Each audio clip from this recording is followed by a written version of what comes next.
All right, what's going on, everybody? Today I'm going to show you how to change your oil in your Honda GX690. This is a brand new unit, but you want to make sure you change your oil within the first 20 hours. If you don't change that first initial oil change, it can seize up on you, and it's not good. So make sure you do an oil change before you get above 20 hours. So the things you'll need are obviously your pressure washer, and then the oil is 10W30 full synthetic. I use Mobile One. I think it's the best to use, or you can use Honda 10W30. I prefer probably Honda, but this is what I have. And then you'll need some drip trays or something to catch the oil in, the old oil. And you'll need a 9/16, and I have an 18. I would use a 16 millimeter or a 17 millimeter. I think it's a 17 millimeter, but I don't have one, so we're just gonna have to work with that and see if it works, or I'll just use one of those and clamp it on from there. All right, so I'm just gonna cut this zip tie right here. How to find your oil filter is down here where that's connected in right there. If you don't have a line on it, that's fine, but it's gonna be a little more messy, but it is right there for you guys to change it out. All right, let's get back into it. All right, so I'm about to take this cap off right here. One thing to note is when you are about to take it off, take this top cap off right here for your oil, and also just take your dipstick out a little bit.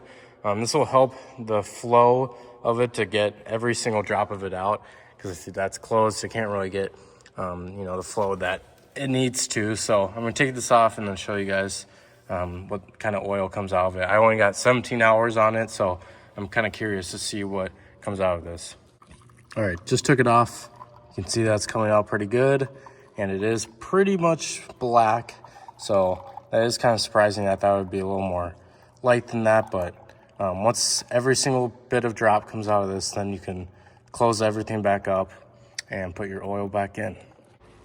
All right, we're back. So another thing I forgot to mention is run your unit before you do this for a couple minutes, just to warm it up a little bit. That'll make the oil a little more runny, so it comes out a little better.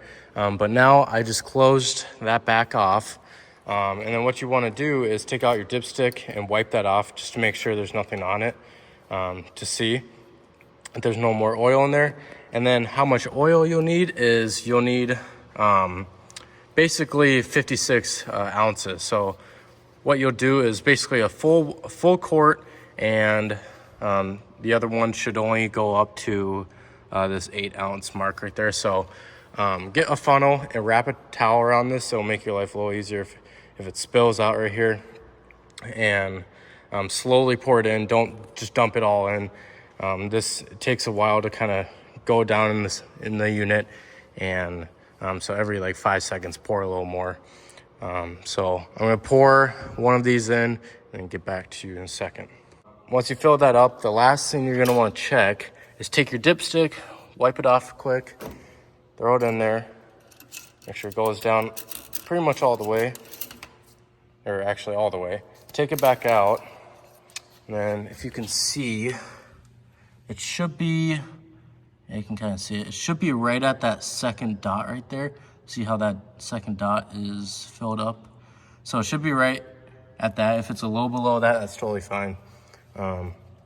But once you do that, you are good to go. You just run it for a little bit, and then run it without having the trigger on or anything. Just run for a couple minutes, and then and release the pressure, and then you should be good to go.